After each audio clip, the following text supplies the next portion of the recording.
নরসিংদীতে আওয়ামী লীগ নিষিদ্ধের দাবিতে বিক্ষোভ করেছে ছাত্র জনতা। শনিবার বিকেলে শহরের ঢাকা-সিলেট মহাসড়কের জেলখানার মোড় অংশে আওয়ামী লীগ নিষিদ্ধের দাবিতে বিভিন্ন স্লোগানে একত্রিত হয় নানান স্কুল কলেজের শিক্ষার্থী, বিভিন্ন রাজনৈতিক ও সামাজিক সংগঠনগুলো। এই সময় আওয়ামী লীগ নিষিদ্ধের দাবিতে নানান প্লেকার্ড হাতে জেলখানার মোড়ে আসেন বিক্ষুব্ধ জনতা। পরে ঢাকা-সিলেট মহাসড়কে ব্যান আওয়ামী লীগ লিখে রাখে তারা। বাংলার মাটিতে আপনাদের ঠাঁই না, এই বাংলার মাটিতে আপনাদেরকে কবর দেওয়া হবে না, এই বাংলার মাটিতে আপনাদের বিচারের আওতায় আনা হবে। ছাত্র জনতা আবারও মাঠে নামবে, তারা মাঠে আছে, মাঠে থাকবে।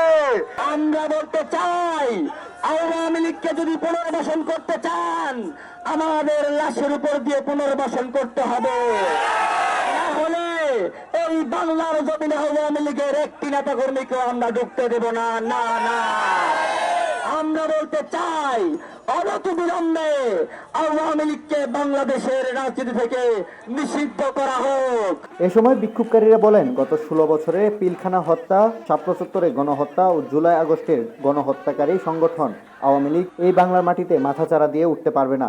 অতি দ্রুত এই সন্ত্রাসী সংগঠন আওয়ামী লীগকে নিষিদ্ধ করতে হবে।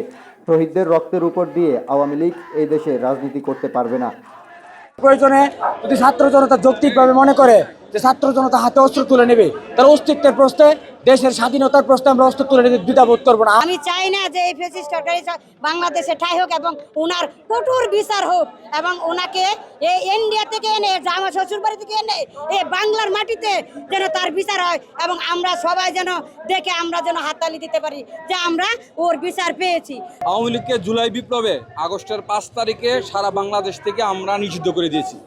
বর্তমানে আওয়ামী লীগকে নিষিদ্ধ করা শুধু খাতা কলমে বাকি। এই কাজটা বর্তমান সরকারের, এটা বিএনপির না, অন্য কোনো দলের না। আমাদের সাথে গাদ্দারি হচ্ছে। আমরা অবিলম্বে আওয়ামী লীগ সহ তাদের সহযোগীদের বাংলাদেশ থেকে নিষিদ্ধ করার দাবি জানাচ্ছি সরকারের প্রতি।